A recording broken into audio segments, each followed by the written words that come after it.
अक्सर कहा जाता है कि युद्ध एक गैम्बल की तरह है जिसमें अप्रत्याशित नतीजों की चेन बनती रहती है। यूक्रेन और रूस की जंग में भी यही हो रहा है।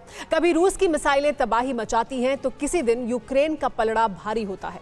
3.5 महीने से दुनिया दो मुल्कों की रणनीति, कूटनीति और युद्ध नीति को करीब से देख रही है।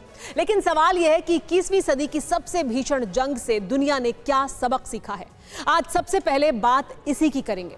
रूस और यूक्रेन की जंग को 106 दिन हो चुके हैं, लेकिन दोनों देशों ने हार न मानने की कसम खा ली है। इस जंग का अंजाम क्या होगा? रूस को शिकस्त मिलेगी या यूक्रेन सरेंडर करेगा? इसे कोई नहीं जानता है, लेकिन इतना जरूर है कि दुनिया को यूरोप की चौखट पर छिड़ी लड़ाई से बड़े सबक मिल चुके हैं। दो मुल्कों के कैसे 197 देशों के भविष्य को आईना दिखाया है। इस एक्सक्लूसिव रिपोर्ट में देखिए।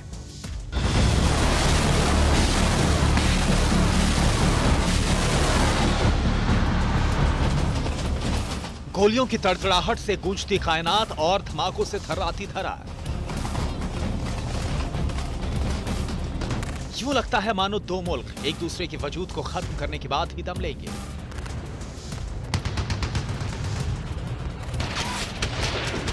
यूक्रेन के पूर्वी छोर पर जंग उस मुकाम पर पहुंच चुकी है जहां से जीत और हार का फैसला होता है। डोनबास के 97% इलाके पर कब्जा कर चुकी पुतिन की पलटन जल्द से जल्द मॉस्को को पहली फतह की खुशखबरी देना चाहती है, भले ही इसके लिए पूरे इलाके को ही शमशान क्यों न बनाना पड़े।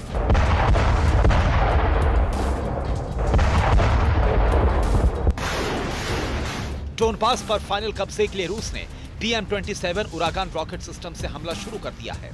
1970 में बना रूस का यह रॉकेट सिस्टम यूक्रेन के जर्रे जर्रे को दहला रहा है।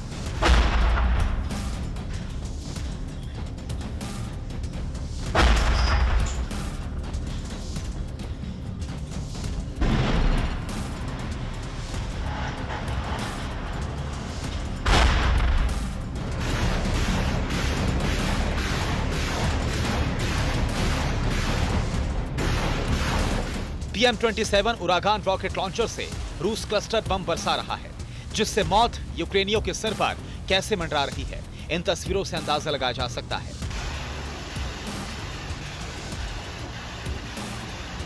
हर बीतते दिन के साथ यूक्रेन बर्बादी की नई दास्तां जमाने को बता रहा है। रूस और यूक्रेन की लड़ाई को 106 दिन हो चुके हैं। 106 दिनों में दुनिया ने सदी की सबसे भीषण जंग देखी, एक शांत और तरक्की करते मुल्क को तबाह होते देखा, यूरोप में परमाणु युद्ध का सबसे खौफनाक दौर देखा, ताकतवर देशों को ऐन वक्त पर भरोसा तोड़ते देखा, 80 लाख लोगों को घर बार छोड़कर खाना बदोश होते देखा।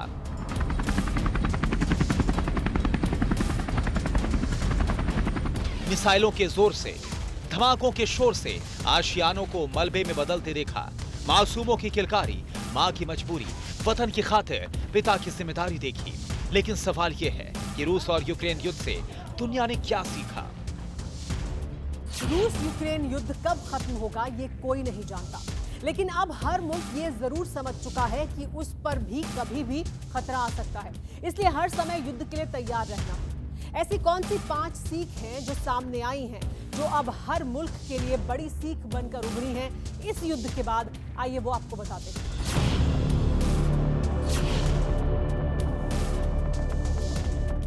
प्रेसिडेंट पुतिन हमले का ऑर्डर देंगे।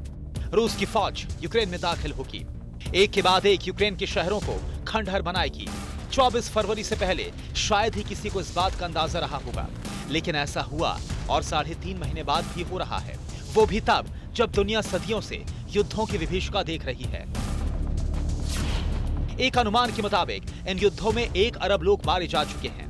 20वीं सदी में 1 करोड़ 80 लाख लोग युद्ध में मारे गए। 2003 में दुनिया के अलग अलग हिस्सों में 30 युद्ध लड़े जा रहे थे। 2001 में 4 करोड़ लोग युद्धों की वजह से शरणार्थी बन गए। 1900 से लेकर 1990 तक 42 लाख सैनिकों ने युद्धों में जान गंवाई। इन्हीं 90 साल के दौरान 62 लाख आम लोग भी मारे गए।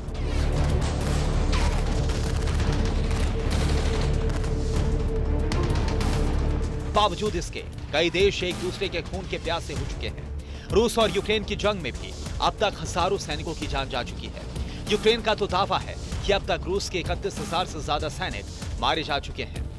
вже більш ніж 30 यूक्रेन में अब तक रूस के 31,000 से ज्यादा सैनिक मारे जा चुके हैं। रूस हर दिन अपने 300 सैनिक गंवा रहा है, वो भी यूक्रेन के खिलाफ एक बेमतलब के युद्ध की वजह से। майже по 300 життів своїх. यूक्रेन की जंग में रूस ने सैनिक ही नहीं बल्कि बड़े जनरल्स भी गंवाए हैं। युद्ध में रूस के कई सैनिक ऐसे भी थे जो पुतिन के राज में ही पैदा हुए और पुतिन की जिद की खातिर रूस के लिए शहीद हो गए। लेकिन हजारों सैनिकों की मौत के बाद भी रूस रुका नहीं है, ना ही यूक्रेन झुका है। इसलिए जंग होती रहेगी, एक जगह नहीं तो धरती के किसी और छोर पर बारूद बरसेगा।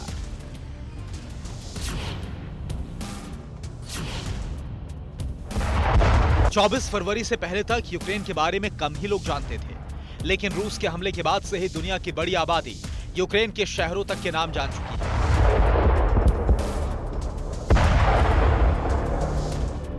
दुनिया ने पुतिन को हजार बातें सुनाई, पाबंदियों की झड़ी लगाई, लेकिन ना तो पुतिन रुके और ना ही पुतिन की पलटन थमी।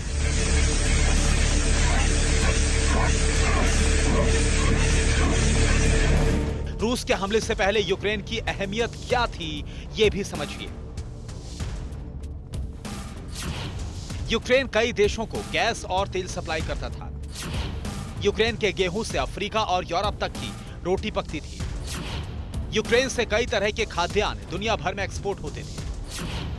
यूरोप का सबसे बड़ा स्टील प्लांट यूक्रेन में था। यूरोप का सबसे बड़ा न्यूक्लियर प्लांट यूक्रेन में था।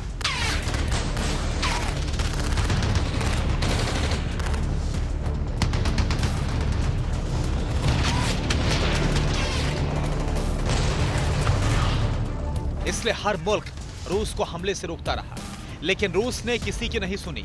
दुनिया के कई देशों की जरूरतों को पूरा करने वाले देश को तबाह करने में कोई कसर नहीं छोड़ी।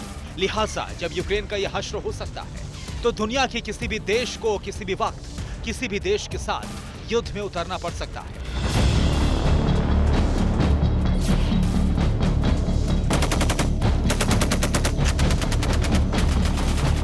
यूक्रेन का युद्ध सिर्फ बंदूकों और गोलियों से नहीं लड़ा जा रहा। इस जंग में हर टैंक, तोप से लेकर हाइपरसोनिक मिसाइलें तक दागी जा रही हैं। 3.5 महीने के दौरान यूक्रेन दुनिया के ताकतवर देशों के लिए हथियारों का टेस्टिंग ग्राउंड बन चुका है। यूक्रेन को नए नए हथियार दिए जा रहे हैं। कई ऐसे हथियार हैं जिनके नाम पहले सुने भी नहीं गए। इसीलिए सवाल यह उठता है कि क्या अब युद्ध लड़ने का तरीका बदल गया है? बिल्कुल बदल चुके हैं। यूक्रेन में अमेरिका की जैवलिन मिसाइलों से लेकर ब्रिटेन से मिली स्ट्रिंगर मिसाइलों ने जैसी तबाही मचाई है, उसने रूस की फौज को घुटनों पर ला दिया।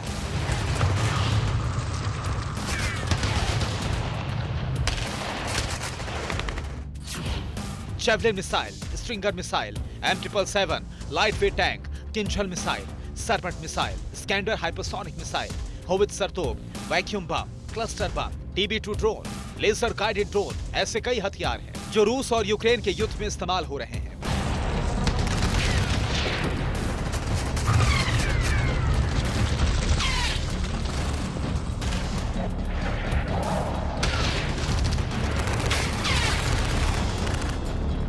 महज 3 महीने के दौरान जिस तरह से यूक्रेन के कई शहर तबाह हो चुके हैं, उससे साफ हो चुका है कि आने वाला दौर नए हथियारों का होगा। अब जंग में बंदूक से कम, आसमान से ज्यादा बारूद बरसेगा। दुनिया के हर देश के लिए ये एक सबक है।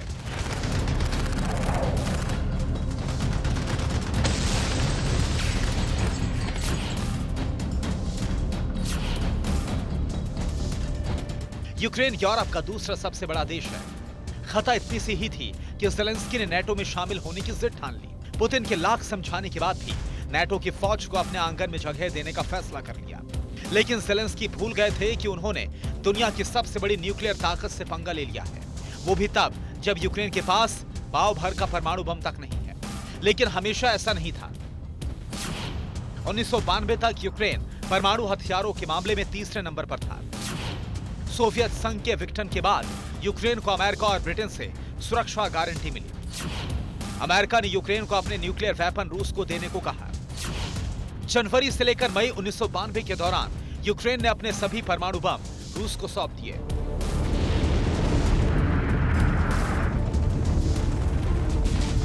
तीस साल बाद रूस वही परमाणु बम यूक्रेन पर बरसाने को आमादा है और ज़ेलेंस्की दुनिया से गुहार लगा रहे हैं कि रूस की न्यूक्लियर मिसाइल को यूक्रेन पर गिरने से रोको।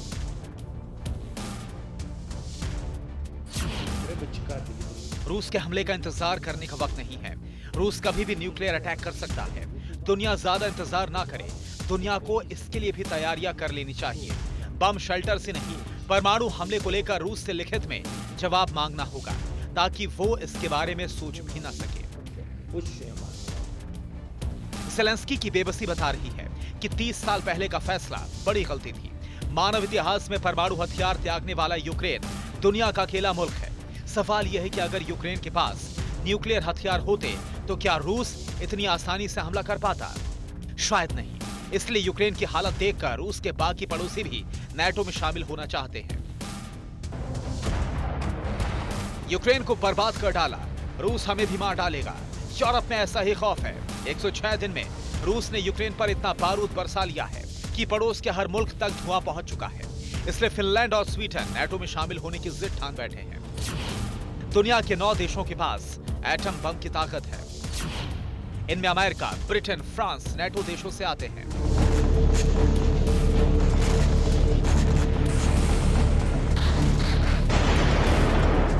जाहिर है, नाटो में शामिल होने से फिनलैंड और स्वीडन को परमाणु कवच हासिल हो जाएगा। बोरिस जॉनसन तो रूस के खिलाफ ब्रिटेन के परमाणु जखीरे की चाबी फिनलैंड को सौंपने को तैयार है। यह हमारा करार है कि एक दूसरे की सुरक्षा करेंगे। अगर बात परमाणु हमले तक आती है तो दोनों देशों को एक दूसरे से मदद के लिए कहना होगा। हम इसे गंभीरता से लेंगे।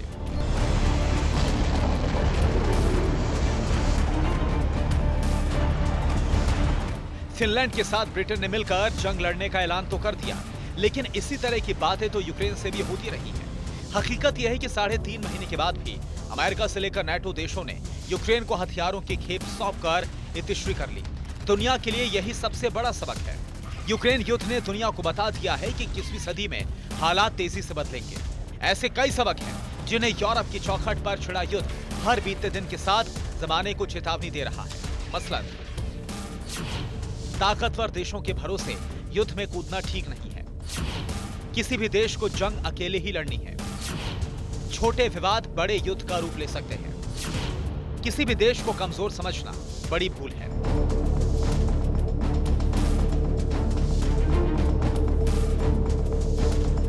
रूस जैसे ताकतवर देश को भी ये सीख बखूबी मिल चुकी है। जिस यूक्रेन को पुतिन 2 दिन में घुटनों पर लाने का दावा कर रहे थे, उसी यूक्रेन ने रूसियों को नाको चने चबवा दिए। रूस की ताकत की गैरत और हैसियत दोनों सरेआम हो चुकी है। यूक्रेन की जंग पुतिन के लिए ऐसी फांस बन चुकी है जिसे ना तो खोला जा सकता है, ना ही बांधा जा सकता है।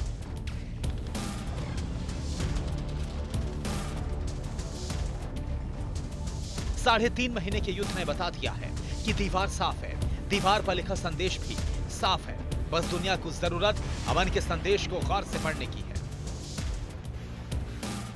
फिक्र आपकी, सोमवार से शुक्रवार रात 9 बजे सिर्फ TV9 भारतवर्ष पर।